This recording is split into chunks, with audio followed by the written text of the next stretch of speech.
A Promised Land, Barack Obama. First Chapter 1, The Bet, Part 1. Of all the rooms and halls and landmarks that make up the White House and its grounds, it was the West Colonnade that I loved best. For 8 years, that walk away would frame my day a minute long. Open air commute from home to office and back again. It was where each morning I felt the first lap of winter wind or pulse of summer heat. The place where I did gather my thoughts, taking thorough the meetings that lay ahead, preparing arguments for skeptical members of Congress or an anxious constituent grinding myself for this decision or that slow rolling crisis. In the earliest days of the White House, the executive offices and the first family's residence fit under one roof, and the West Colonnade was little more than a path to the horse stables. But when Teddy Roosevelt came into office, he determined that a single building could not accommodate a modern staff, six boisterous children, and his sanity. He ordered construction of what would become the West Wing and the Oval Office. And over decades and successive presidencies, the colonnade's current configuration emerged a bracket to the Rose Garden north and the west. The thick wall on the north side, mute and unadorned save for high half moon windows. The stately white columns on the west side, like an honor guard, assuring a safe passage. As a general rule, I am a slow walker, a Hawaiian walk. A Mitchell likes to say sometimes with a hint of impatience. I walked differently, though, on the colonnade, conscious of the history that had made there and those who had preceded me. My stride got longer, my steps a bit brisker, my footfall on stone echoed by the Secret Service details trailing me a few yards back. When I reached the ramp at the end of the colonnade, a legacy of a FDR and his wheelchair, I picture him smiling, chin out, cigarette holder clenched tight in his teeth as he strains to roll up the incline. I did wave at the uniformed guard just inside the glass band door. Sometimes the guard would be holding back a surprise flock of visitors.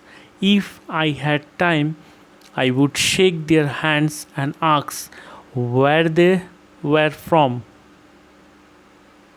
Usually, though, I just turned the left, following the outer wall of the cabinet room and slipping into the side door by the Oval Office, where I greeted my personal staff, grabbed my schedule and a cup of hot tea, and started the business of the day. Several times a week, I would step out onto the colonnade to find out the groundskeepers, all employees of the National Park Service working in the Rose Garden. They were older men, mostly dressed in a green khaki uniforms, sometimes matched with a floppy hat to block the sun or a bulky coat against the cold. If I was not running late, I might stop to compliment them on the fresh planting or ask about the damage done by the previous night's storm. work with a quiet pride. They were a man of few words.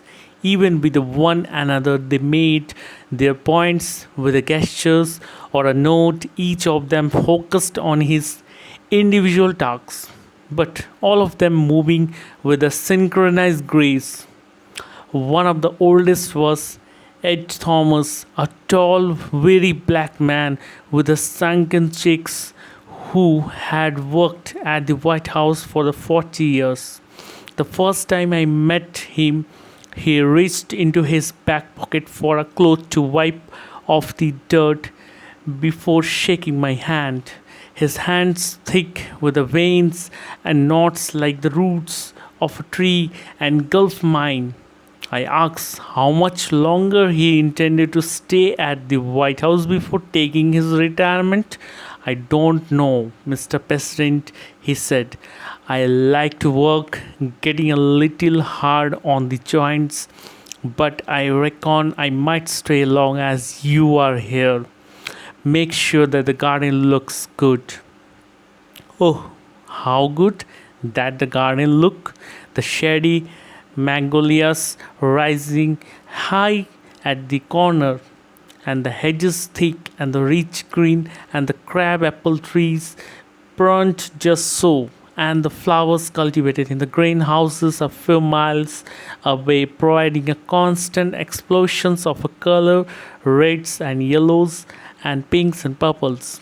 In the spring, the tulip masses in the bunches, their heads tilted towards the sun. In the summer, lavender, heliotrope, and the geraniums and lilies. In the fall, and the daisies and wildflowers.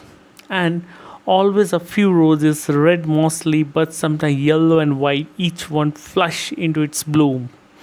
Each time I walk down the colonnade or look out the window of the Oval House or office, I saw the handiwork of the man and the woman who worked outside.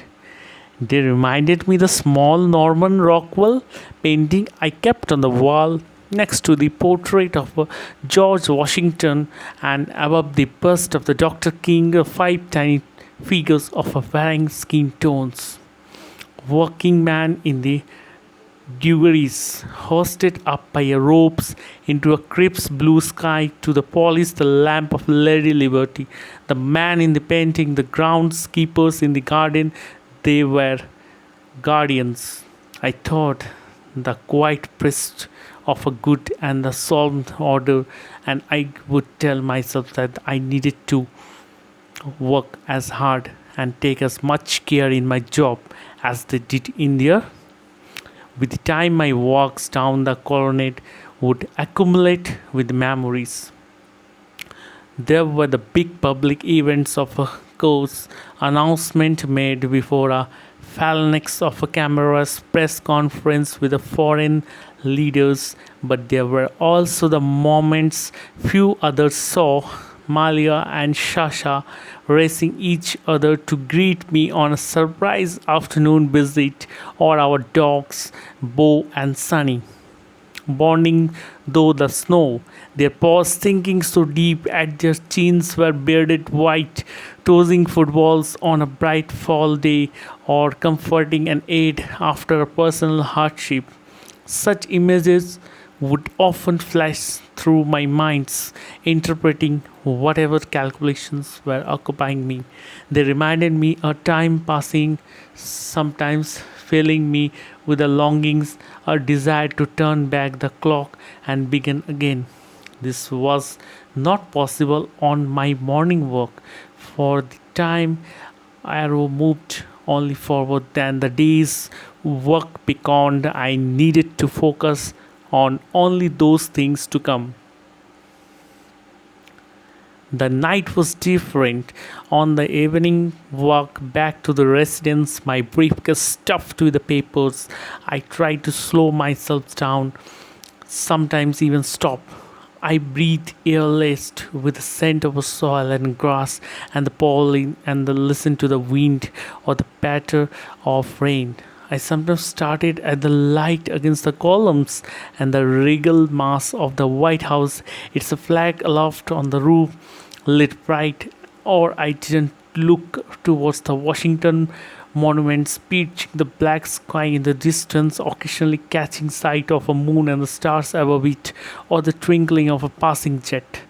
The moments like these, I would wonder at the strange path and the idea that had brought me to this place. I don't come from a political family. My maternal grandparents were Midwesterners from a mostly Scots Irish stock.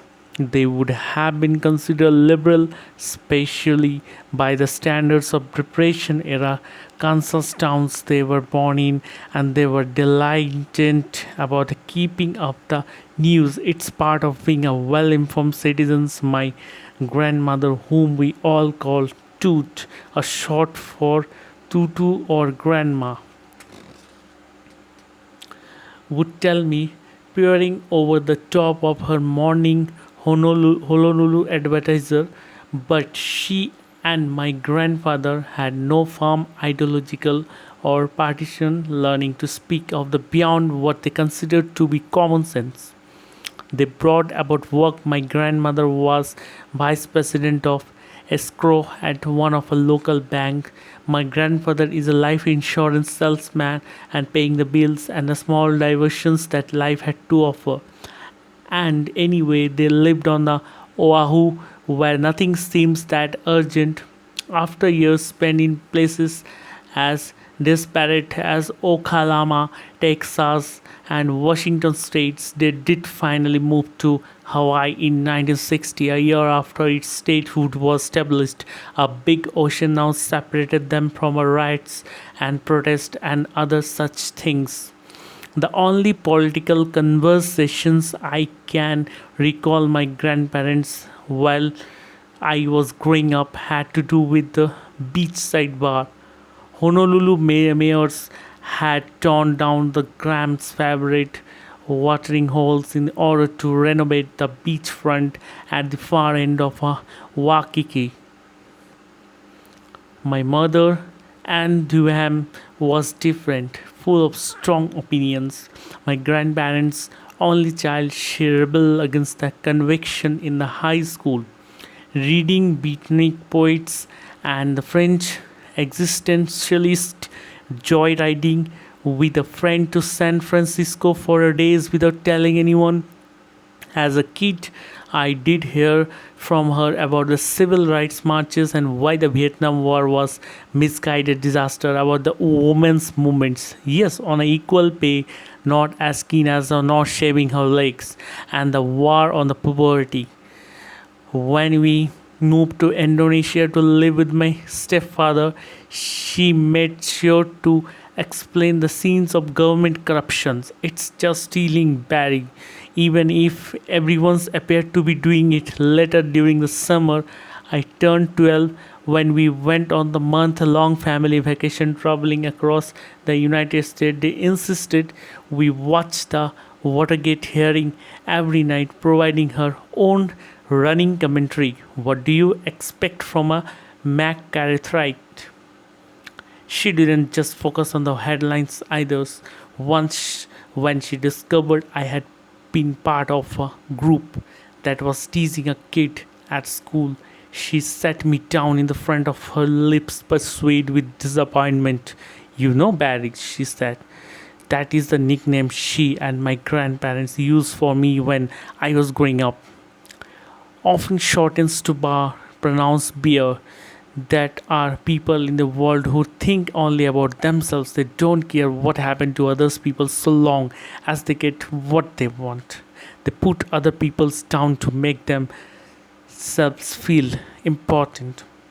Then there are people who do the opposite, who are able to imagine how others must feel and make sure that they don't do things that hurt people. So, she said, looking me squarely in the eye, which kind of people do you want to be? I felt lossy, as she intended it to. Her question stayed with me for a long time.